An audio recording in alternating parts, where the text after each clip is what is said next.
पुरुषार्थ कथा सुनो सुनो सिद्धार्थ कथा। सत्य कथा पुरुषार्थ कथा सुनो सुनो सिद्धार्थ कथा। चढ़ते सूरज सा तेजवान वो कीर्तिमान, हुंकार भरे जब कूच करे थर थर कांपे आसमान। वो राजपुत्र वो शूरवीर, पर्वत को भेद दे उसके तीर, शांति का स्रोत करुणा की धार। नमो बुद्धाय, जय भीम साथियों। मैं राहुल और आप देख रहे हो आपका अपना चहेता चैनल स्ट्रगल ऑफ रिवॉल्यूशन। साथियों, आज मैं हूँ श्रावस्ती नगरी में। ये नगरी बहुत ही ऐतिहासिक नगरी है क्योंकि तथागत सिद्धार्थ गौतम बुद्ध जी को ये नगरी बहुत ही पसंद थी। बुद्ध ने अपने जीवन के 25-26 वर्षावास इसी नगरी में बिताए थे। आप जो मेरे पीछे देख रहे हो इसे हम मूल गंधकुटी कहते हैं। यहाँ पर बुद्ध रहते थे और साथ ही में वो जगह जो आप देख रहे हो उसे हम आनंद कुटी कहते हैं। जो भंते आनंद तथागत बुद्ध के साथ थे, तथागत बुद्ध के साथ भंते आनंद ने उनके जीवन व्यतीत किया, वो भंते आनंद और तथागत सिद्धार्थ की कुटी यहाँ पर मौजूद है। साथ ही में वो जो आप देख रहे हो वो है धन सभा, जहाँ पर बैठकर तथागत गौतम बुद्ध जी अपने अनुयायियों को, अपने भिक्खु संघ को धम्म की देशना देते थे, धम्म प्रवचन देते थे।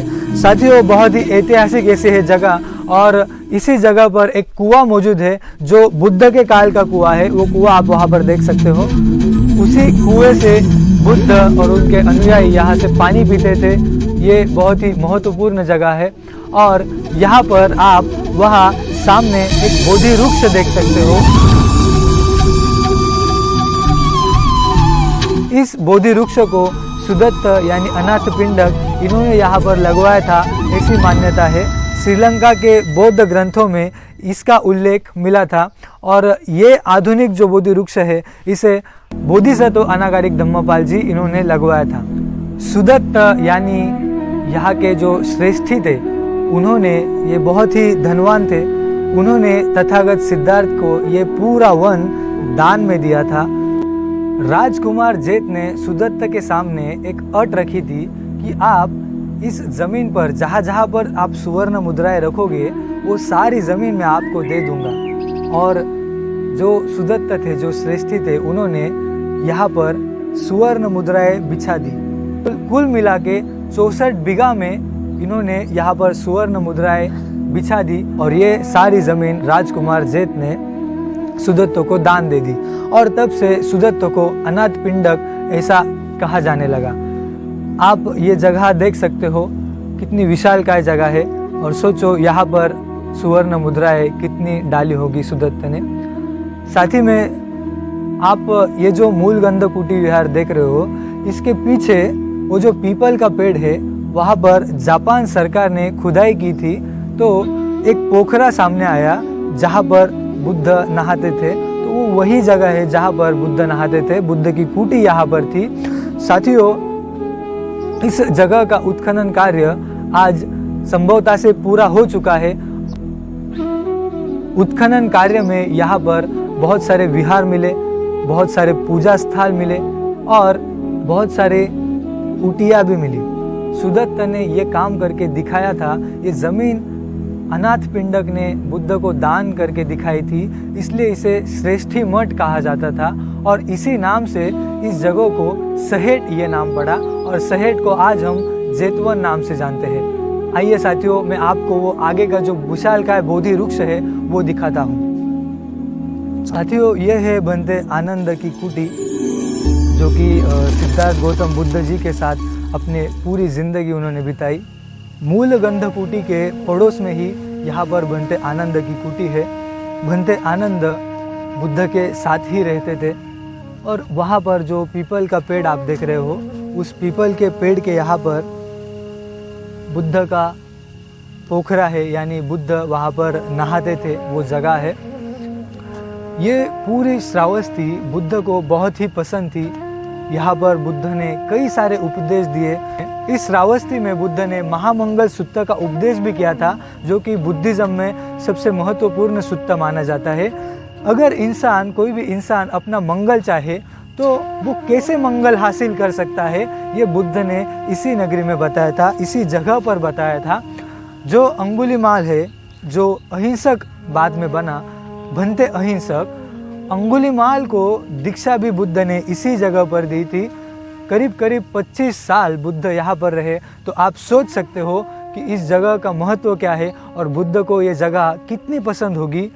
साथ ही में अभी मैं आपको जो दिखाने जा रहा हूँ वो है यहाँ का बोधि वृक्ष। आप ये सामने बोधि वृक्ष देख सकते हो, कितना विशालकाय बोधि वृक्ष है ये।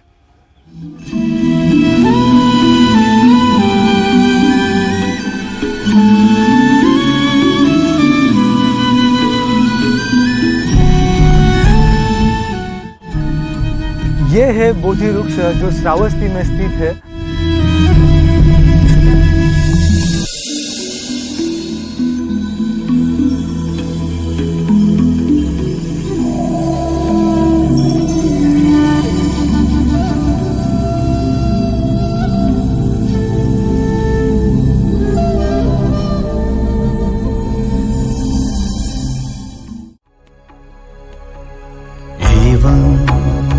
सुतं एकं समयं भगवा सावध्यं विहरति जेतवने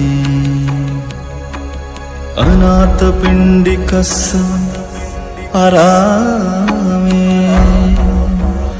अद्धको अय्यतरा देवता अभिकंताय रत्तियां अभिकंत वर्णा केवल कप्पं जेतवनम् ओ भासेत्वा येन भगवा तेन उपसंकमित्वा। साथियों, इस बोधि वृक्ष के पूर्व में आप यहाँ पर कुछ स्तूप देख सकते हो। ये स्तूप आयताकार आकार के हैं। इसमें अस्थि कोष्ठ स्थित है। आप देख सकते हो यहाँ पर ये स्तूप।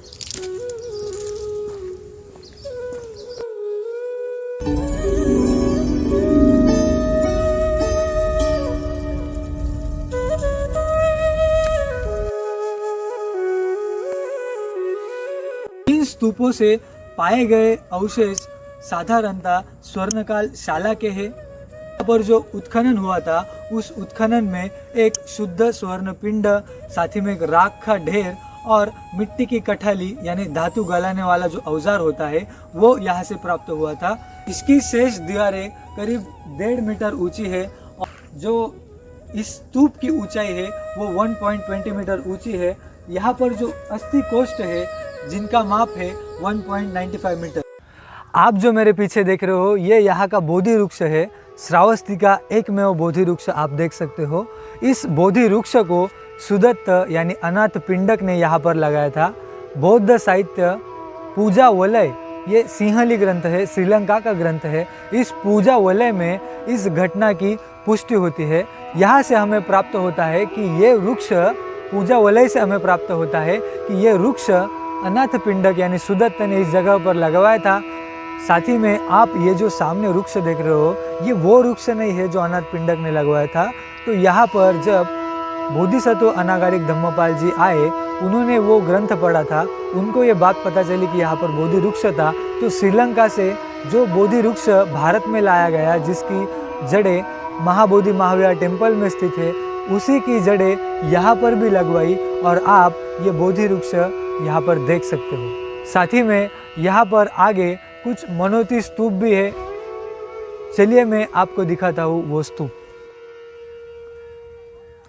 साथियों, बोधि वृक्ष के थोड़े ही आगे यहाँ पर 8 स्तूप का निर्माण आप देख सकते हो। अलग अलग राजाओं के कार्यकाल में ये स्तूप बनाए गए हैं। श्रावस्ती में ये स्तूपों का निर्माण हुआ है और यहाँ पर जब उत्खनन कार्य हुआ तब यहाँ पर एक मोहर मिली जिसमें बुद्ध देव ये नाम अंकित था। साथियों, आप यहाँ पर मेरे पीछे जो देख रहे हो ये है स्तूप क्रमांक 5, जो कुषाण कालीन माना जाता है। इस स्तूप पे एक पूजा स्थल बनाया था, एक मंदिर यहाँ पर निर्माण हुआ था जो कि कुषाण कालीन ही मंदिर था। और इस स्तूप का उत्खनन कार्य 8वीं से 10वीं शताब्दी तक हुआ। और जब इस स्तूप का उत्खनन किया गया तो यहाँ पर कई सारी सुवर्ण मुद्राएं भी मिली, कई सारे मोहरे भी मिली। साथियों, ये स्तूपों के थोड़े ही आगे यहाँ पर आप एक संघाराम देख सकते हो। ये एक विशाल भवन था जिसमें पूजा गृह, कुआं, भिक्खु निवास, ऐसे बहुत सारे स्ट्रक्चर आपको देखने मिलेंगे। साथ ही में यहाँ पर कई सारी कोठरियाँ भी प्राप्त हुई, जिसमें एक कोठरी थी कन्नौज के राजा गोविंद चंद्र जी की। 1130 ईसा में यहाँ पर एक ताम्रपत्र मिला था जिसमें ये लिखा था कि श्रावस्ती के बौद्ध भिक्षुओं के लिए आजू बाजू के जो गांव है उनका दान, इस दान पात्र से यही सहेट है यानी श्रावस्ती है, इसकी पुष्टि होती है। ये जो स्थल है ये 3 कालों में बनाए गए हैं। 6वीं शताब्दी, 10वीं शताब्दी और 12वीं शताब्दी में इस संघाराम की निर्मित हुई थी। उत्खनन कार्य करने के पश्चात एक गुप्तकालीन मुद्रा मिली जिसके ऊपर बुद्ध की धम्मचक्र प्रवर्तन मुद्रा में बुद्ध की प्रतिमा स्थित थी। साथ ही में यहाँ पर एक बुद्ध की मूर्ति मिली जो कि भूमि स्पर्श अवस्था में थी, और एक और मूर्ति थी जिसमें एक बंदर के हाथ से बुद्ध मधुपात्र ले रहे थे। तो ये सब यहाँ पर प्राप्त हुआ और अन्य कई सारी मूर्तियाँ यहाँ पर मिली जो कि ये दर्शाती है कि सहेट यही श्रावस्ती है और यही अनाथ पिंडक का धम्म के लिए सबसे बड़ा योगदान रहा है। बुद्धं नमामि, धम्मं नमामि, संघं नमामि। साथियों, इस श्रावस्ती नगरी के बाजू में ही आप यहाँ पर एक विशालकाय बुद्ध मूर्ति का दर्शन कर सकते हो। बहुत ही अच्छी तरीके से यहाँ पर एक मूर्ति और एक स्तूप का निर्माण हुआ है। मैं आपको दिखाने की कोशिश करूँगा ये मूर्ति और स्तूप। ये देखो साथियों, कितनी अच्छी तरीके से ये मूर्ति का निर्माण हुआ है। बहुत ही सुंदर ये दृश्य, बहुत ही विशालकाय ये मूर्ति। तो साथियों, ये है सहेट यानी श्रावस्ती। साथियों, ये बुद्ध का धम्म, इसमें दान पारमिता का बहुत बड़ा महत्व है। दान पारमिता के ऊपर ही बुद्ध धम्म का आधार है, दान पारमिता के ऊपर ही बुद्ध धम्म ये स्थित है। आप जो लोग ये वीडियो देख रहे हो वो दान पारमिता का महत्व समझे, अपने से जितना हो सके उतना दान इस धम्म के लिए दे और धम्म क्रांति को गतिमान करे। साथ ही में मेरे साथ जुड़े रहिए इन वीडियोस में और लाइक, शेयर, सब्सक्राइब कीजिए मेरे चैनल स्ट्रगल ऑफ रिवॉल्यूशन को। नमो बुद्धाय, जय भीम साथी।